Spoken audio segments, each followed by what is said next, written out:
welcome back to the Cities in Charlotte. We're all staying safe and well. Another episode of the Premier League years as City prepare to take on Wolverhampton Wanderers at the Etihad on the 5th of May 2024. We'll have a look back at how we've progressed and how we've played against them in the Premier League years.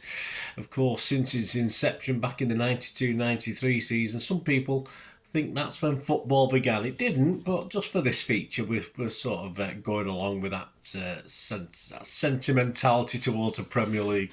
We've spent all but 5 seasons at City, of course, in the top division. Wolves, a little bit less, that's for sure. And overall, in the Premier League, we've met during 10 of those seasons, so 32 seasons, we met in 10 of those seasons. So not the biggest, but not the smallest either, that's for sure. So we're going to have a look at our record against them. Of course, we're going to have a look at a couple of games at home, concentrating more on our home games because that's where we're playing them. We're playing them at the Etihad, of course. So we'll have a look at a couple of high-scoring games today. Please, if you're new to the channel, push that subscribe button, push the bell notifications. Everything City past, present, and as long as I can keep going. As simple as that. Have a look at the site. I'll check all my City vlogs. You will notice film and TV stuff as well. So that's another passion of mine. So any of you to you, have a look. If you know anyone who might be like it and point them in my direction, I'll be very, very grateful. Always, all new subscribers always very welcome, of course. And if you like what I try and do on this, give us a thumbs up, guys. Give us a like. It's always much appreciated. Right, our Premier League record against Wolves stands at played 19, won 12, drawn 2, and lost 5. So not too bad. Scored 43 goals, we've let 21 in. Our home record, a bit slightly more impressive, although it's not bad away form either, to be honest with you.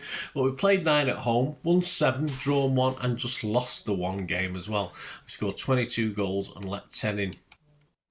Our first meeting was an old-fashioned 6-goal thriller in our first season at what was then the City of Manchester Stadium, or Eastlands, whichever we wanted to call it, on the 10th of April 2004. Shawnee graced the front cover of our 76-page £2.50 programme.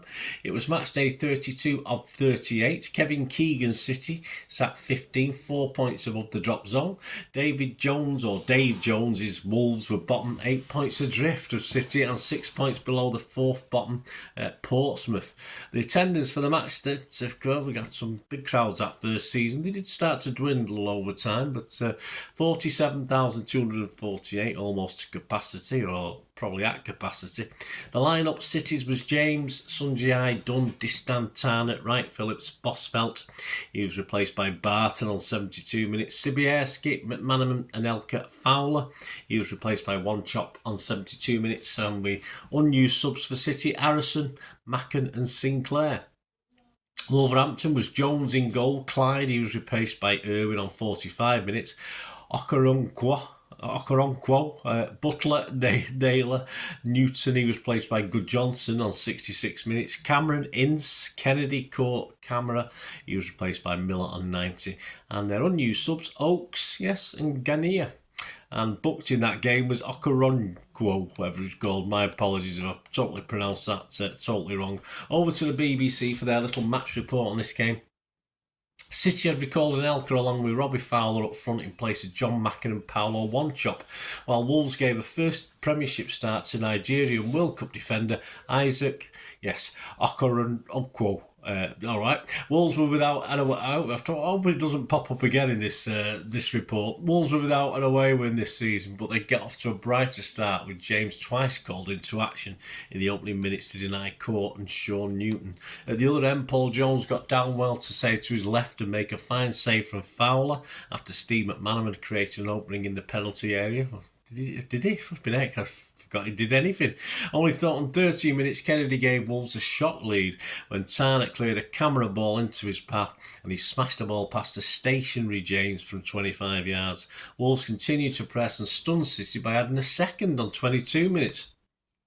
Tarnett sold James short with a back pass and Kamara nipped in to rifle the ball against the keeper before Court tucked away the rebound.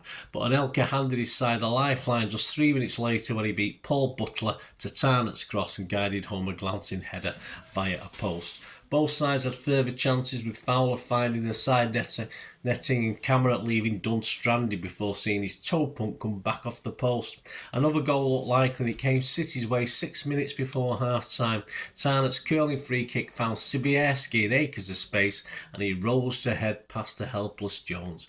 Things quietened down after the break, but both sides continued to threaten, with only James keeping Wolves at bay.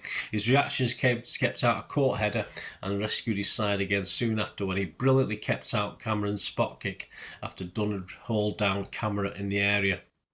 But the England international's earlier good work was wasted with 12 minutes to go. He could not hold Kennedy's free kick and Kamara pounced to smash home from close range.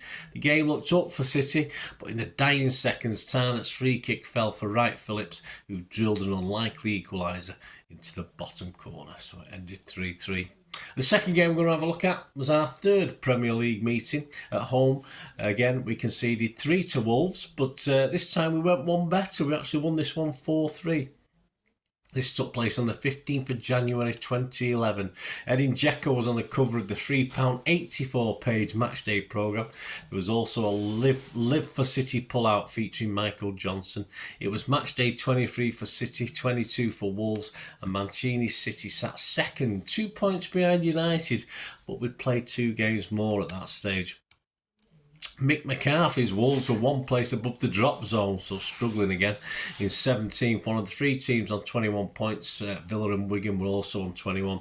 West Ham were bottom, a point less. The attendance that day, a little bit less than the one we talked about, 46,672. The lineups: City's was Hart, Zabaleta, Kolo Touré, Kompany, Kolarov, De Jong, Barry, Yaya Touré, Johnson, Dzeko and Tevez, and the subs used were Lescott, Milner, Joe, and the unused subs were Given, Bolton, Boateng, Silva and Vieira. Wolves consisted of Hennessy, Stearman, Fletcher, Ward, Hunt, Jones, Berra, Jarvis, Milias, Zuba and Doyle. Their subs used were Henry, Muyokolo, there's another good one, Mujangi Bia, and unused were Hanneman, Vokes, Davis and Doherty. For what happened on this one, we'll go over to The Guardian. Oh, it's a nice flowery report from The Guardian. They went on to say Edin Dzeko didn't manage to score on his debut. Yes, it was a debut for old Edin, but he showed plenty of promise. We'll have a much clearer idea now what Manchester City are all about. His new side played like strangers in the first half, went a goal behind, then enjoyed just about the better of a slapstick 7-goal share out to climb to the top of the Premier League. The tables never lie. Perhaps this one is being economical with the truth. City are top by virtue of having played 3 games more than United. On this evidence, do not have the defence or the concentration to require to stay there. We must improve and stop making mistakes in the last 10 minutes, Roberto Mancini said. When you had lead 4-1 after 70 minutes, you must control the game better. We lost concentration because we thought it was finished, but it is never finished here. Accommodating their £27 million signing from Wolfsburg meant David Silva and James Milner amongst those missing out, which in turn meant City's bench alone was worth a 9-figure sum. Yeah, they always have to mention that, don't they? Even in those days. Never changes. The entire Wolves squad cost only a fraction of that, did they, really? Of course, not that anyone would have guessed it in the first half hour. The visitors gave City a passing lesson, easily finding their way through the back line and its 2 defensive shields and making the home side's attempts to get forward look clumsy. It was no surprise when Wolves went in front in the 12th minute. The only mystery was how they failed to add to their lead before City got back on terms. Nenad Milias, a constructive midfield influence all afternoon, scored the opening goal after a comedy of errors in the City defence. Matt Jarvis's cross from the right was first deflected off Gareth Barry. Then Kolo Touré's attempted clearance struck Vincent Kompany, and though Joe Hart managed to keep out Milia's first effort, he was unable to reach the Serbs' follow-up. The former Red Star Belgrade player also headed a decent chance straight at Hart before excellent interplay between Stephen Hunt and Stephen Fletcher on the left set up a shooting opportunity for Jarvis, only for the winger to see Alexander Kolarov fling himself in the way of a goal-bound effort. By this stage, Dzeko must have been wondering what sort of team he'd joined, particularly when he found Carlos Tevez with with an astute pass and saw the City captain waste a good position with a heavy first touch. City did manage to get more into the game as the interval approached. Adam Johnson bringing a save from Wayne Hennessy and Tevez going close with a pot shot from distance, and eventually drew level from a corner earned when a Dzeko shot was blocked. The cross came through to Kolo Toure at the far post, and Wolves seemed to put more faith in putting men on the line than closing him down.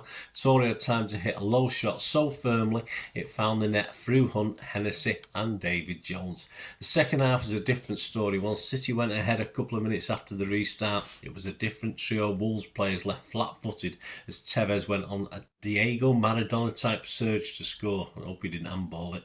Picking up a ball from a throw-in, Tevez burst into the area between Christophe Berra and Hunt before slaloming past Richard Stearman to slot a low shot beyond Hennessy. It was quite a goal. Even Mick McCarthy said so. I'm not going to blame the defenders. A little fella runs at you. He's got great feet and it was a brilliant goal. The Wolves manager said it was a defending at the corner for their equaliser that made me ill. That and the fact we should have been further ahead at that stage. We didn't score enough goals when we were on top. Dzeko took a return pass from Tevez and came up with an inspired through ball of his own to allow Yaya Toure to run on and score a third before the captain made it 4 by heading Pablo Zabaleta's cross in off the underside of the bar from 6 yards. That should have been that, but Julian Lescott stupidly climbed all over Kevin Doyle. Even Mancini conceded it was stupid to concede a penalty from which the Wolves striker pulled a goal back. City withdrew Tevez and Johnson to milk the crowd's applause before the close and ended up hanging on nervily after Yaya Toure missed a golden opportunity to wrap up the point, and Ronald Zubar brought Wolves right back in touch with a header from a Hunt corner. Had the same player managed to convert an earlier chance rather than striking the bar, City might have had to settle for a draw. Not many teams go top of the table by conceding 3 goals at home, typical City, but given time, Dzeko will probably get used to it. He probably did. There you go, guys. Hope you enjoyed that. Thanks to the BBC and the Guardian for their match reports on those 2 games. Hope you enjoyed it. Two interesting. How many goals was that? 13 goals. 13 goal thrillers. I'll take 4 or 5 this week when we're playing Wolves in the season 23-24. But as we try to do a 4P. When you're watching this, you'll be like me wondering. If you're watching this a couple of months after, then you'll know if we did or we didn't, won't you?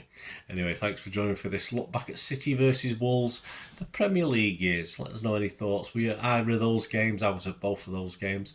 Any memories, just let me know. Thanks for watching, guys. Until we meet again, only ask one thing, don't I? Please stay safe, Blues. Come on, City.